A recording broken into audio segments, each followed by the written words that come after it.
Do you ever think about what you think about?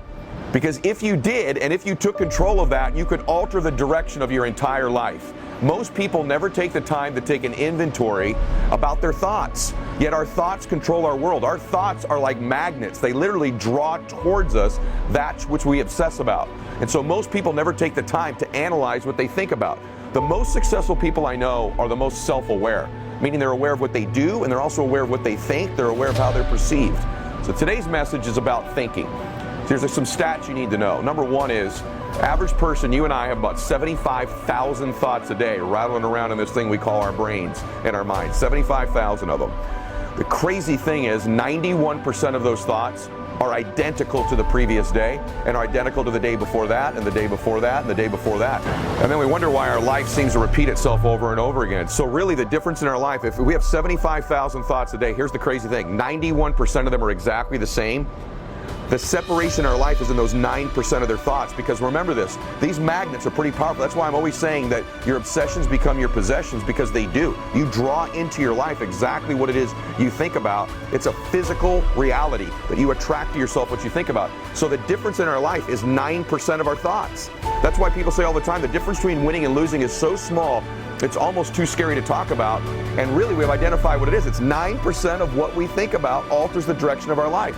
So what I'm here to tell you today is you've got to hone in and get aware of what you think about and then alter those 9% of the thoughts that are variable on a daily basis to serve you.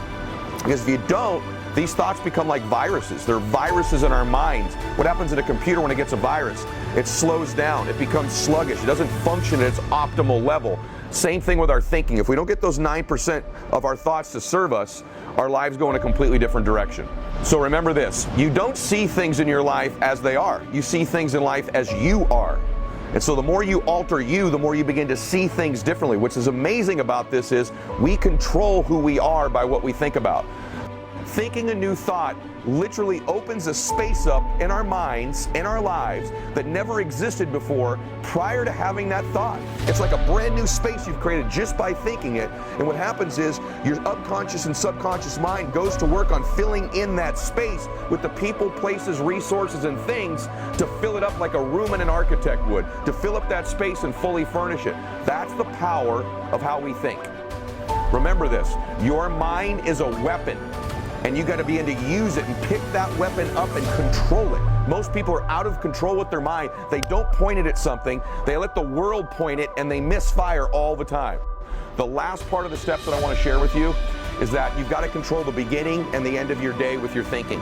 And so one of the first things you need to do when you wake up, after you do your stretching, your prayer, your meditation, whatever it is to take a 5-minute window and control your thinking, whether you after your meditation, your prayer, whatever it is, but you take a 5-minute window and you visually see your goals and dreams. Picture them as videos in your mind. Picture them as you possessing them and see them written down on a sheet of paper.